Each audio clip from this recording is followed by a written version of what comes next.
Michael Jordan, the greatest basketball player of all time. You know it's true. Fight me in the Anyway, then we have Air Jordan, one, if not the greatest basketball shoes of all time, at least the most iconic. We got a movie about it, and then we got Matt Damon directing.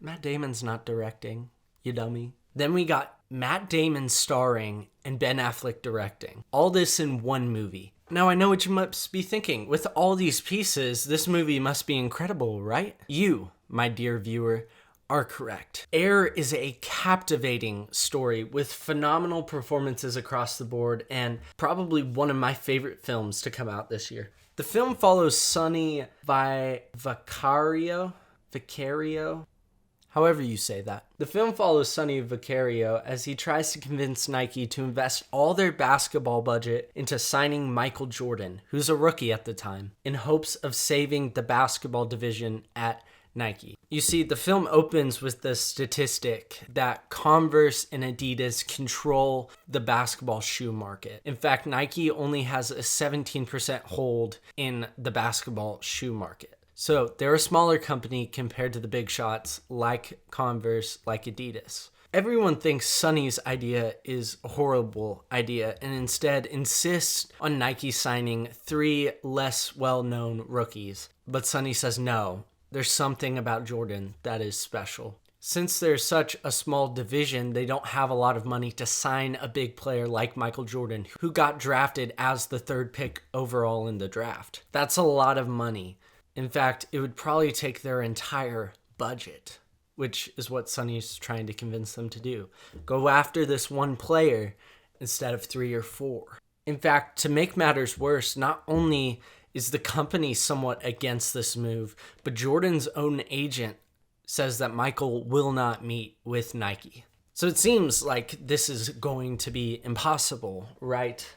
Well, Sonny won't take no for an answer. So he goes against all of the advice he's gotten not to do this, gets on a plane, flies all the way from Oregon to North Carolina, rents a car with a telephone in it, which was big at the time. I learned that.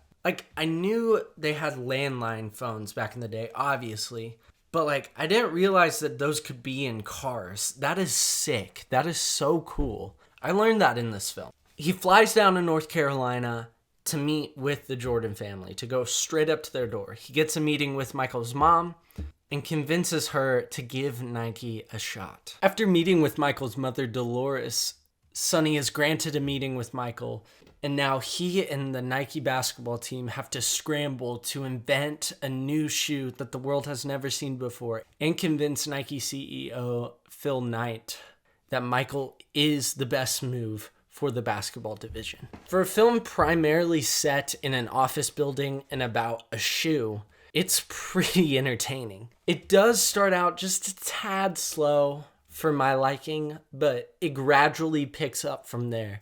But even though it started out slow, I was never really bored. So take that as you will.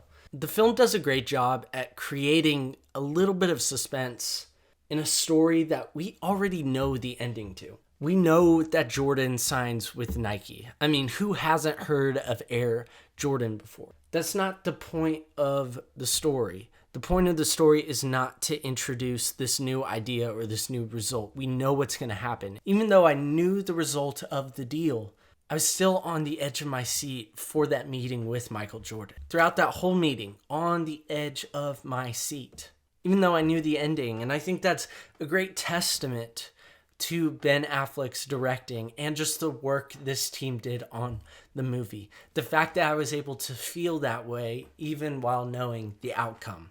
Another amazing thing this movie does is tell this story without Michael Jordan. Michael Jordan is pretty much non-existent in this film. What I mean is there's no one specific actor with lines playing Michael Jordan. In fact, he himself doesn't even really appear in the movie. I guess you can count highlight clips and pictures as appearing, but whatever. Throughout the movie, the only time we technically see Michael Jordan is the back of an actor's head. We never get lines or dialogue or any really facial shots of Michael Jordan. And I think it's really impressive that they're able to tell this story without him. And looking back on it, it's probably a really smart move because it emphasizes the role Jordan's parents had, specifically his mother, in him signing with Nike. Another detail that on the surface might kind of be annoying for someone who likes basketball that wants to see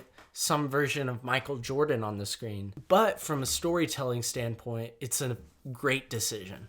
This movie is a lot funnier than it has any right to be. A lot of the time, it's a lot of meetings and a lot of yelling, arguing, debating. But somehow in the middle of all of that, I kept finding me and my family laughing throughout the film. This is by no means a comedy. No way. But a lot of these jokes and a lot of these moments are extremely funny. Not something I was expecting going into this, but really surprised by it and really enjoyed that aspect of it. The main thing that stands out about this film is the performances, are the actors. Matt Damon kills it in this movie. I think he does an incredible job. I'm pretty sure he's going to get nominated for something. Maybe someone in this film will. Viola Davis does a great job as Dolores Jordan. And even with a very limited screen time, steals every scene she's in. I totally forgot Jason Bateman was going to be in this until I watched the movie. But even though I forgot about him, he gives an absolutely fantastic performance. Which isn't a surprise. Jason Bateman is a great actor.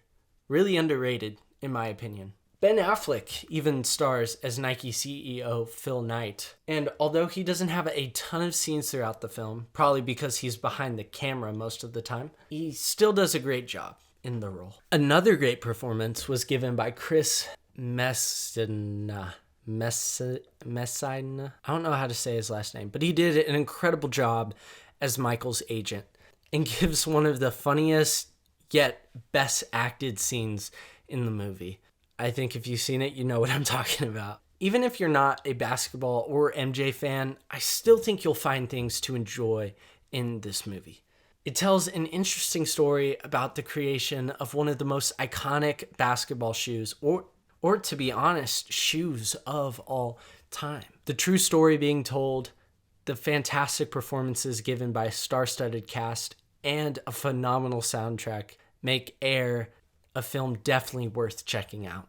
But that's about it for me. Let me know down in the comment section below what you thought about Air and who is the greatest player of all time. Be honest. It's Michael Jordan. It is. Anyway, besides the point, I love you all so much. I hope you all have an incredible day. And until next time, peace out, bro skillets.